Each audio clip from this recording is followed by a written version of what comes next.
In fact, there are two key things that Donald Trump, being the president of the US, will have impact on in the world.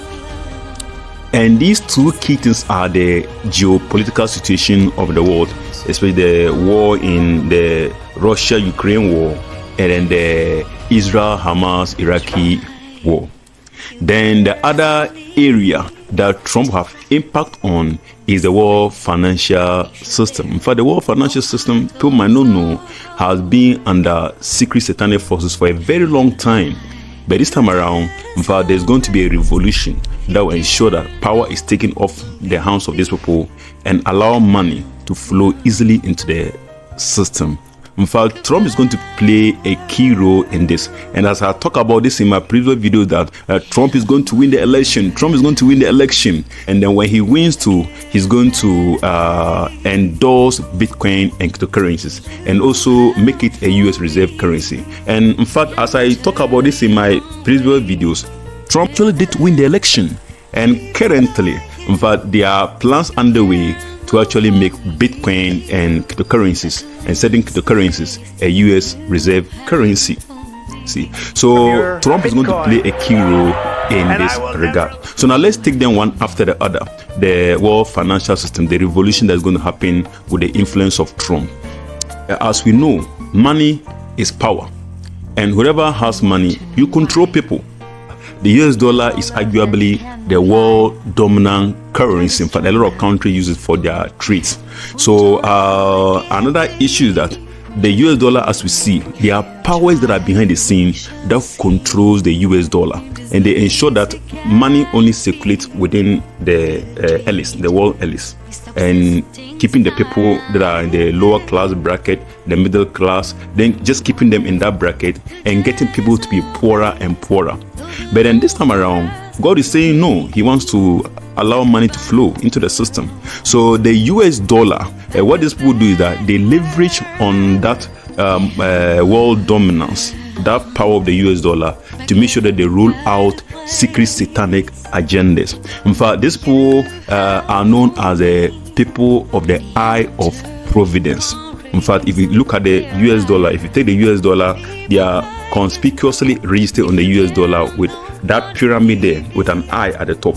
They are known as the people of the eye of providence. And that eye there is the eye of an Egyptian god, which is a Trinitarian god. So, and as they have power over the US dollar, they also ensure that whoever becomes a US president, you are on their hooks. And the reality, in fact, the painful reality is that when they talk about democracy, there is no democracy.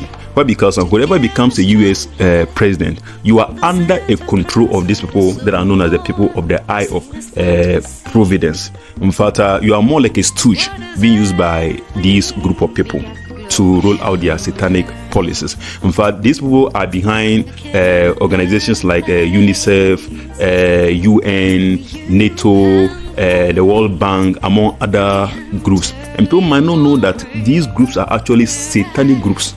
That would be surprising because they might sound humanitarian in nature. But hey, but the evil agenda that is under their sleeves is scary.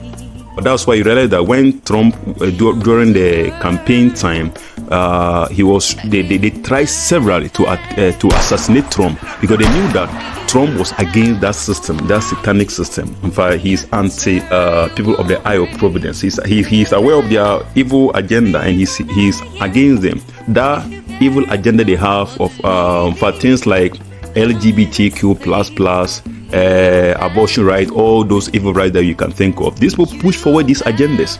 And in fact, even in Africa, wars in Africa, these people are those that are behind. And Trump is someone that is against that agenda.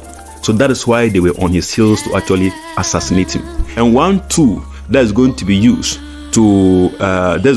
effectively to allow free flow of cash is Bitcoin and cryptocurrencies. In fact, Bitcoin and cryptocurrencies is a digital technology that no particular entity or group of people can control it. And that is why you realize that during the Joe Biden administration, they fought so hard against Bitcoin and cryptocurrency because they knew that in case Bitcoin comes into the mainstream, they won't have that power again to control people.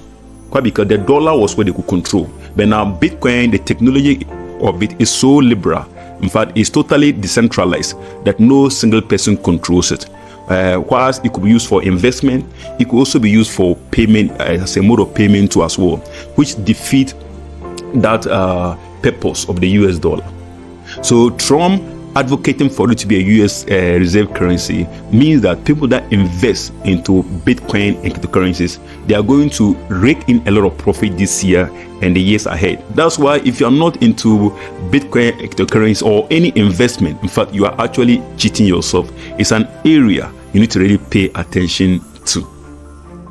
It's good. So now let's go to the next one, which is the geopolitical situation in the world. In fact, the Russia-Ukraine war might seems like, in fact, if you don't understand what is going on, you might want to take side and sympathize with Zelensky and Ukraine. But then, in fact, that war is a war between NATO and then Russia. In fact, it's a war between NATO and Putin. In fact, and that NATO, as I said earlier on, NATO has an evil agenda. NATO, UNICEF, with the World Bank, all those UN organizations, they have a very sinister and satanic agenda. As I said, Trump is also going to play a key role in bringing an end to that war, ensuring that that agenda of NATO is actually defeated. And that's why I wasn't surprised when Zelensky went to the White House. Look at how he was treated. I wasn't surprised at all, because Trump is not in support to him because of that evil agenda with NATO. So in fact, Trump is actually a very unique president, and I wonder if after him we can get a president like him who stands neutral and doesn't go with the evil political system that is controlling the US government. Then another area is the Israel-Hamas Iraqi war. In fact, Trump is going to play a key role in the outcome of that war. In fact, I know people might not want to hear this, but then that war actually, the fate of the Hamas and then the Palestinians and Iraq, I think Lebanon is also part, right? It's like Lebanon also has joined in. In fact, that war is going to become more like a third world war. But there's going to be a league of the Arab nations. Some Arab nations, in fact, Russia and all those countries, they are all going to come into league with these countries to fight against Israel. But the only thing is that we are all praying that we come to an amicable solution that will bring about a resting peace to the situation between Israel and then Palestine. And also, in fact, it's not only Donald Trump, world leaders, in fact, leadership across the globe. In fact, Ibrahim Traore, he said that we are going to have a lot of positive leaders that are going to be in power, and they are going to stand against the West. So that's why I'm not surprised that he's someone that is against the West and all those positive things that we hear about him. But those that are going to be influential leaders, they're actually going to bring about policies that will inure to the benefit of their country. Then another person is John Mahama, who is also elected as the president of Ghana. I'm not saying this because I support NDC or MPP. No, the issue is that that's the reality on the ground. In fact, he's going to effect a lot of change that will be positive for the betterment of Ghana. So let's see how, as the years roll by, how things will go on. So guys, this is where I'll draw the curtains. But in case you want me to make video on any other topic, do not forget to leave a comment. Leave it at the comment section, then I will gladly do so.